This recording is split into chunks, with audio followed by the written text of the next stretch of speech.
Hey, this is Jeff Emery with TechZulu, and today we're with Jeffrey Palermo doing an interview for Bytes by MSDN. How you doing today? Awesome. Yeah, that's what I like. All right, so we got some cool, breezy questions for the summer that we're going to go through. The first one is, what's the coolest technology that you came across lately?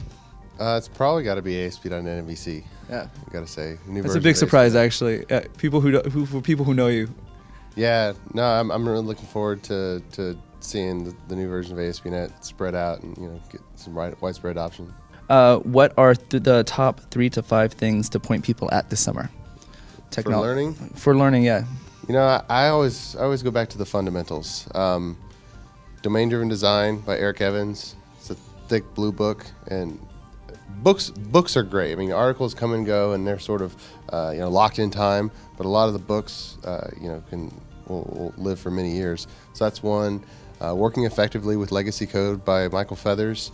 I know probably everyone in the audience has had to work with a legacy system, one that the original development team might not be there anymore, and they have to change it. And how do I work with that? How do I do it? This code is ugly. What do I do? And so that's a real good one. And then The Art of Agile Development by James Shore. That's a relatively new book within the last year, but it overviews, kind of ties in Agile and extreme programming.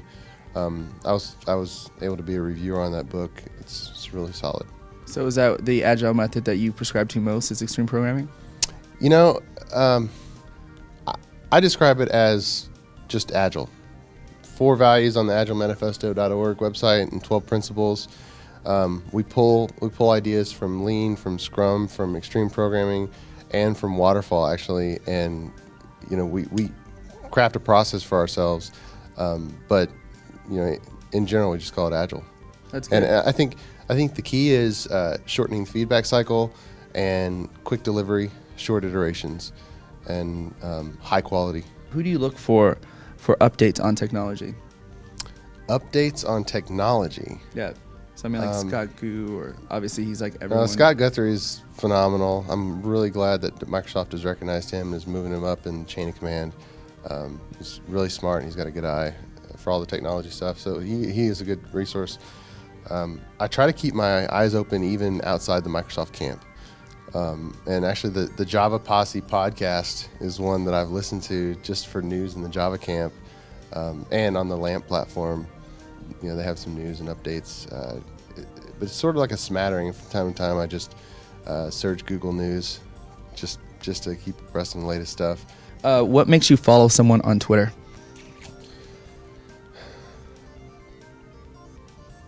I have no idea. It's random, and I have no methodology about it. You're just like, wow, you're interesting. One thing that will cause me not to follow someone on Twitter is, and by the way, I'm not really huge on Twitter, but one thing, I won't follow someone if I don't know who they are. If they have a handle that is some weird like pixie dude or something, or I just won't follow them. But if it's their real name, like Tim Hero, I'd follow him in a heartbeat. Yeah, he's got some good stuff. Cool. Who are the top 2 people that you follow? How do you feel are the top 2? It's probably Michael Feathers and Robert Martin. Okay, and why is that?